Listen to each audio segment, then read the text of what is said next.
plant a patch of it in your gravel or your substrate in your fish tank, it should run on its own. I'll go ahead and pull up a chunk of it here and show you.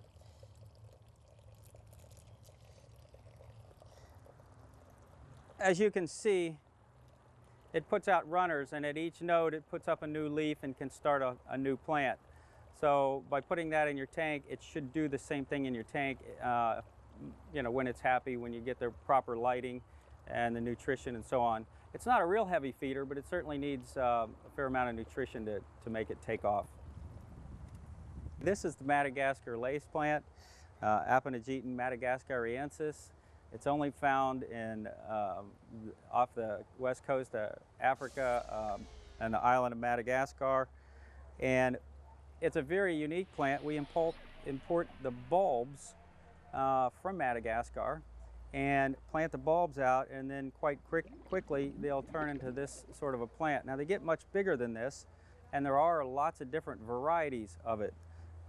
This one we find does the best for us and for our customers, so we've stuck with this one.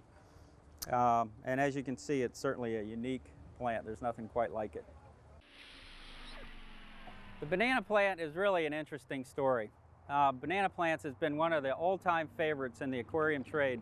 As a kid, I can remember getting a banana plant and a piece of anacris for a fish bowl. Well, banana plants are not that easy to come by nowadays. They're getting harder and harder to get because of the mass development that's going on in the southeastern United States. The state of Florida, the population is increasing tremendously. And in the old days, we could go out and collect all the banana plants we need. Now, banana plants are kind of an interesting plant. Most people don't get to see the whole growth cycle on these. They're actually water lilies. They grow in lakes, natural lakes around the state of Florida. And the actual banana plant is formed on a stem right underneath the lily pad, where the lily pad attaches to the stem.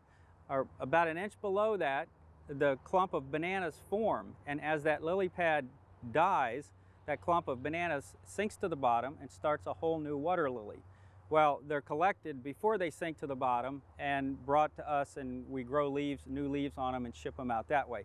But with, like I said, with all the people moving into Florida and Georgia and so on, the number of lakes that you're allowed to collect bananas on has gone down drastically. So we don't have them year round, and we don't really have the numbers that we used to have. So it's sort of a sad story. It seems logical that you could buy many of the plants you see in aquariums from your local plant nursery or gather them in a local lake. However, as Brad explains, doing this could have disastrous results for your aquarium and, in some cases, the environment. First and foremost, most of the plants that you're going to get at your nursery store are not true aquatic plants. For example, this plant here is Ophiopogon or mondo grass. This is not a true aquatic plant. Does it have a place in the fish tank? In very limited situations it does. For example, maybe a cichlid tank, to where our cichlids chew up any real good aquatic plant, and somebody really wants a live plant rather than a plastic plant, they could use this plant. Now, if you went and bought it at a nursery store, which you could probably do and divide them up and use them, you don't know what sort of pesticides, how it's been grown, and what sort of pesticides have been used on it. We've certainly found over the years that pesticides have to be used in a very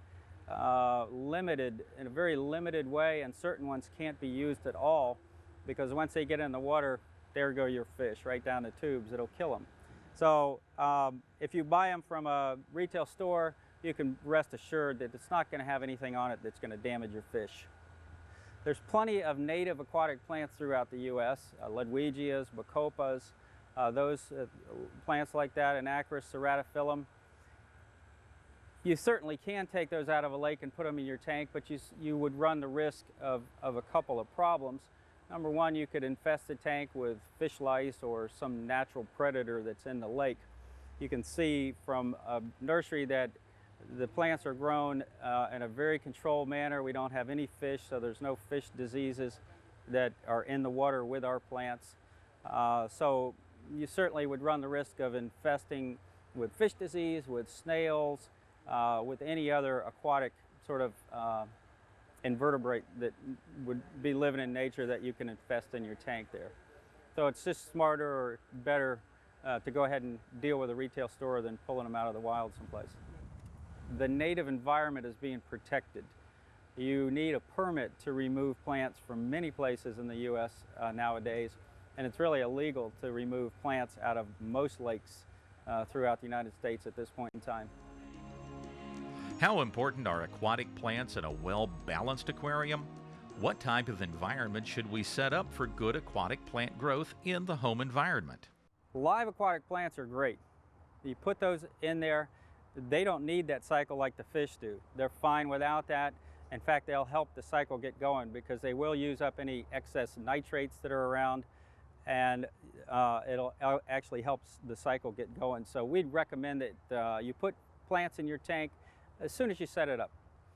Certainly at this point in time, a lot of people like to plant their tanks very heavy and put their plants in the tank and get them established and then maybe bring the fish in later on.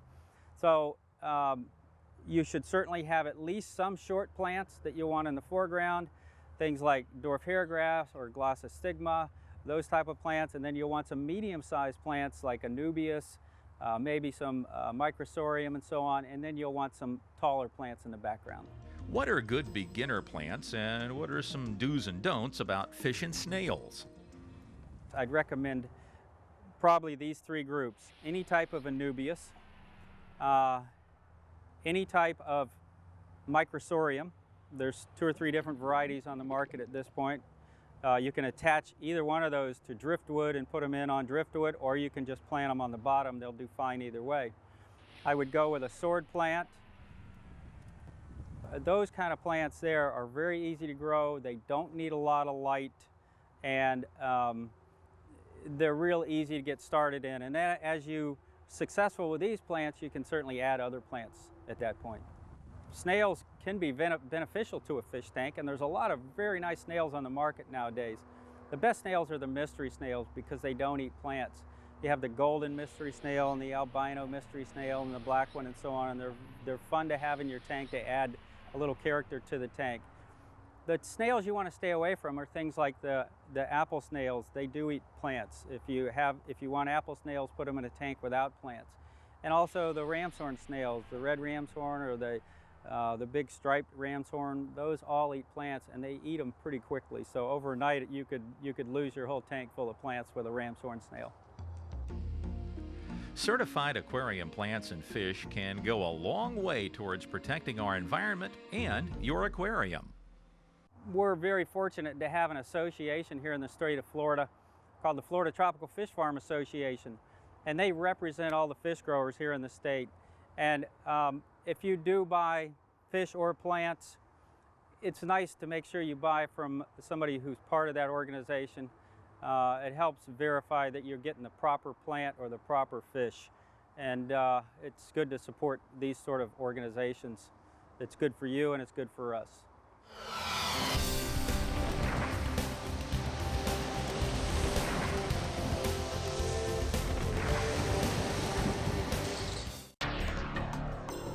No journey into the wonderful world of tropical fish could possibly be complete until we discover where all those fish we see in our local pet store come from. We were given a rare opportunity to video the tropical fish production facilities at Eckwell Waterlife Resources in Plant City, just outside Tampa, Florida. Eckwell is the oldest active tropical fish farm in Florida and the center of American tropical fish production. Since its founding in 1962, Eckwell has expanded to be the world's largest grower and shipper of freshwater tropical fish, globally distributing over 100 tons of livestock cargo monthly, making live tropical fish the #1 item shipping air freight at Tampa's International Airport. This is a very private family business, employing over 60 of the top professionals in agricultural production and pet industry distribution specialists. Before today, the Hennessy family has never allowed a camera crew to film in their facilities. Many things we were exposed to are trade secrets, and until this program, have never been seen outside the gates of this vast complex. We thank the Hennessy family for their generosity in sharing these intriguing sights. Eckwell, in fact, occupies over 450 acres of rearing ponds and over 1 million square feet of indoor breeding and hatchery facilities. Before we expose you to this fantastic facility, we talked to the owner and boss, Tim Hennessy. He is very proud that Eckwell Waterlife Resources has been awarded over 275 professional and pet industry awards, including Greater Tampa Chamber of Commerce Small Business of the Year, U.S. Chamber of Commerce Blue Chip Enterprise Award, U.S. Chamber of Commerce Florida Small Business of the Year. Tim Hennessy tells us more. This farm was started in 1962. It was a small fish farm owned by a guy named Bob Ecker, E-K-K-E-R. And then a fellow named Williams bought in and they named it Eckwell. And then Williams bought Ecker out and left the name Eckwell, and we bought Williams out in 1981. And we left the name the same as well. And we came out of food aquaculture, the food growing business. And when we got into tropical fish, most of the other growers were from the aquarium hobby. And basically we came in and we were applying a lot of aquaculture techniques into a cottage industry. And so that helped a lot expand our business. Yeah, of course, the fish are tropical fish, and that means they're from tropical areas.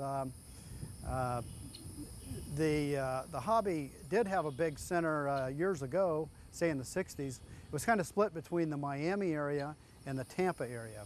Once you get further north or much farther inland, it becomes too cold. And of course, many times it's too cold right here in the Tampa area. But you have to distribute the product by air cargo traditionally. There's other forms of distribution that are available now that weren't years ago. And the big airports in those days were Tampa and Miami. So you had an evolution of the industry that's serviced by the Miami International Airport and then from Tampa International. We have been shipping traditionally about 100 to 120 tons of live fish a month, about 6 million specimens a month. In terms of outdoor facilities, we have ponds. We were farming just under 1,500 ponds over 385 acres. In October, we sold some of that off, but we're still farming about 210 acres of ponds. In terms of greenhouses, we had about 2 million square feet of greenhouses, which again we've been able to cut down somewhat, which I'm very pleased to say that I was able to downsize that, because it's quite a job covering 500 different greenhouses, and you can't cover them too early because it's too hot. And you worry about September and October is still hurricane season for us in Florida. You can put up a bunch of greenhouses and have a storm come through and lose them all. But if you wait too late, then you don't make it in under the cold weather. So it's always a stressful time for us. So it's good for us to be able to cut down a little bit and focus on some other things. We were joined by pet industry legend Lonnie Reddy. His long and accomplished career in ichthyology and as a pet industry historian began right here at Eckwell years ago. What you are about to hear, breeding and rearing methods, having until now been closely guarded secrets of the fish farm industry. How does the fish breed in the wild? Does the fish use, where does it breed? What does it use as does it hide its eggs? Does it stick its eggs someplace? Does it just scatter them around? And we attempt to design a situation for them that will induce them to spawn, yet makes it easy for us to get them back out of the tank, the breeders, and their babies back out of the tank. So we try and simulate nature. We choose our breeders based on things that you probably would think we'd look for. That's the best color, the correct body shape, the best looking fins, and really a strong, healthy fish. It is very interesting that you can take a gourami, for instance, a gold gourami, and if you personally like having red on the fish in a fin, you can, in a couple of generations, by selectively choosing your breeders, you can increase the amount of red on that fin in that fish. So you find a lot of it is individual taste. What the farmer, which one looks good to him? Which one does he like? We separate the parents from the babies because we have to, at some point, to rear all of the babies together in a big situation. That's the fastest, most economical way to do it. There are certain fish that we separate the parents from even before the eggs hatch, because the parents will eat the eggs, and often they will eat the babies right after they hatch out. This device is an egg incubator. It's another way to hatch fish eggs. This was originally developed for the trout business, and the eggs are put into the incubator, and because they're heavier, they sink to the bottom, and you put clean water through to keep the eggs churning where there's a lot of oxygen, where they'll hatch out. So this is a device developed for food fish, but it's being used more and more in the tropical fish business as well. There are probably, I'm going to guess by the density of this, somewhere between around 100,000, 150,000. And when the fish start to hatch out, what will happen is, as they hatch, they go over the spillway and out into the rearing vat. When a fish first hatches, it has an egg sac. This fish is called a larva. It's not yet free swimming. It sort of is, it's hatched out of the egg, but it's not fully developed yet. When the fry, the baby fish, the fry become free swimming, they're then moved to vats where they're raised. These are called grow-out vats or larval rearing vats. And the small fish are brought when they're 3 days, 4 days old from the breeding tanks, and they're put into this vat. They'll be fed the baby shrimp, the baby brine shrimp, Artemia, until they are large enough size to be moved outdoors to the ponds where they'll grow much faster. And how long they stay in here and how big we grow them in here varies from one fish to another. The Danios may only stay in a few days because they grow fast, they're very tough, and they're very cheap. So we don't want them taking up, this is the high rent district here. We don't want them taking up space in these rearing vats for very long. An interesting case in our situation is our angelfish, which the angelfish never go outside. The angelfish go all the way to selling size right here in these vats. I know many of you wonder what these minute fry that you've just looked at eat. Well, the answer is they eat things more minute than they are. And in this case, we use brine shrimp or Artemia. And these are a crustacean in that family. These are collected in the Great Salt Lake areas of the U.S. The eggs are collected there. And these things are also, if you remember the old ads for the sea monkeys, and you saw the ads in the comic books, or send your $2 in and get your sea monkeys. Well, sea monkeys are adult brine shrimp.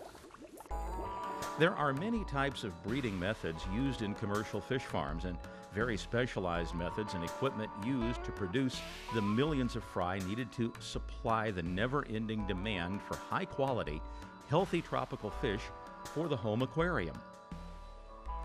Lonnie shows us the quick development of one of the larger eggs and fry raised on the farm, the Plecostomus, whose eggs are laid in burrows in numbers of up to 100,000 per female per year.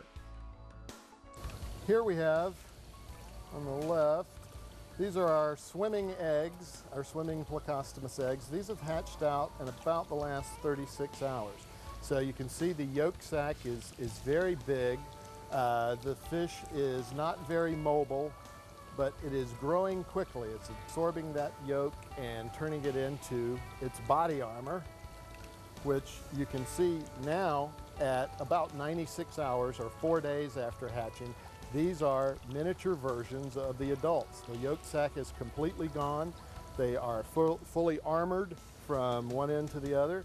And at this point, we stock them into the ponds outside so that they begin to grow very quickly.